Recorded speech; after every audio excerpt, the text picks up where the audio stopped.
সবাই দিল থেকে বলি আলহামদুলিল্লাহ।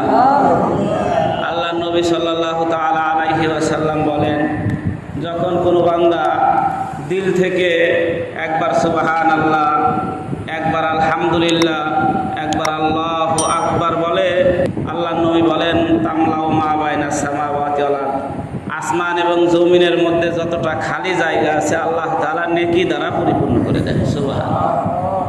এজন্য আমরা এমন রবের গোলামি করি আর এমন রবের দাসত্ব করি যে দেওয়ার ব্যাপারে কোনো কার্পণ্য নাই। কি হার গরি দে দেনে কে তু তৈয়ার হে, জুনা মাঙ্গে উসসে তো বেজার হে। এমন রবের ইবাদত করি যেই রবের কাছে না চাইলে বেজার হয়। সুবহানাল্লাহ। এমন দয়ালু রব আমাদের। তার মানে আল্লাহ তাআলা সব সময় আমাদেরকে ডেকে ডেকে বলে, বান্দা কি চাওয়ার দরকার আমি আল্লাহর কাছে চাও।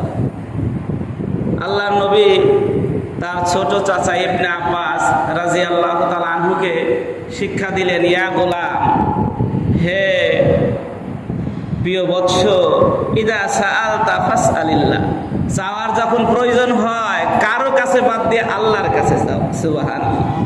জানতা ফাস্তাইন বিল্লাহ, সাহায্যের প্রয়োজন হলেও আল্লাহর কাছে চাও। তার মানে চাওয়া পাওয়া সব কার কাছে করতে হবে ভাই? আল্লাহর কাছে চাইতে হবে। যেই রব না চাইলে বেজার হয়, আমাদের কাছে চাইলে বেজার হই আমরা। একবার ছাড়া 5 বার যদি ভিক্ষুক আমার বাড়ি আসে তা আমার মেজাজ আর কন্ট্রোলে থাকে না, আমার মেজাজ গরম হয়ে যায়। আর মিয়া সময় নাই, টাকা চাইতে আসো, রাগ হয়ে যায়, ধমক দিই। কি আর আল্লাহ এমন রব যিনি না চাইলে বেজার হয়, তাহলে পুরা উল্টা। মানুষ চাইলে বেজার হয় আর আল্লাহ না চাইলে বেজার হয়। তার মানে আল্লাহ বান্দাদেরকে বুঝাইতে থাকে যে তোমরা আমার কাছে চাও, যত চাওয়া।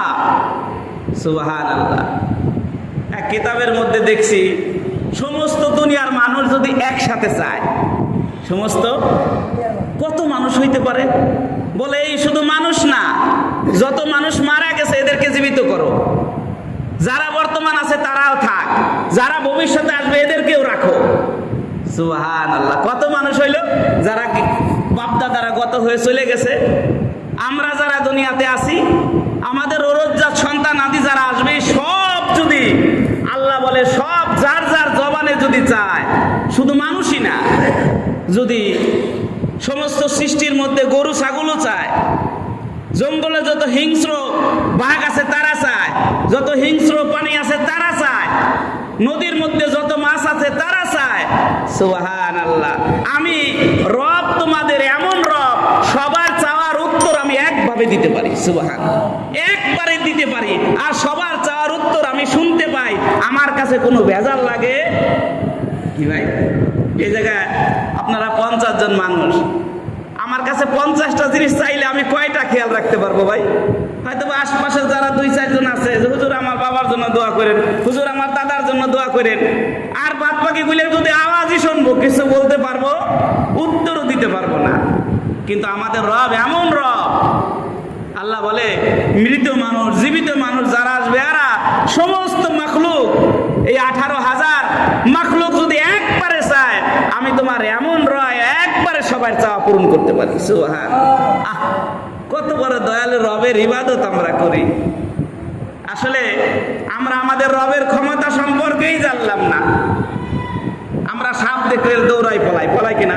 কেন বাবারে, এটা তো জাতি সাপ, এটা যদি একবার দংশন করে মারা যাব, তাহলে সাপের ভয় আমার ভিতরে আছে, আছে কিনা? যারা চোর ডাকাত পুলিশ দিয়ে সামনে যায় না পিছন দিয়ে যায়, ওই রাস্তা দিয়ে যায় না আর এক রাস্তা দিয়ে যায়, তাহলে বোঝা গেল পুলিশ ডাকাত চোর এরা পুলিশ র্যাব বিডিআর দেখলে ভয় পায়। অথচ যেই সাপের মাথায় বিষ যেই আল্লাহ দিছে, ওই আল্লাহর ভয় আমার ভিতরে নাই। সাপে কামড় দিয়ে তো মানুষ মারতে পারে না, আগুন দিয়ে পোড়াই তো মানুষকে পোড়ান যায় না, পানি দিয়ে ডুবাই তো মানুষের মারা যায় না। কি মারা যায়? যায় না। যদি যাইতো তো নবী না ইউনূস আলাইহিস সালামরে পানিতে ডুবাই মারি ফেলতো, ইব্রাহিম আলাইহিস সালামকে আগুনে পোড়াই দিত। সুবহানাল্লাহ।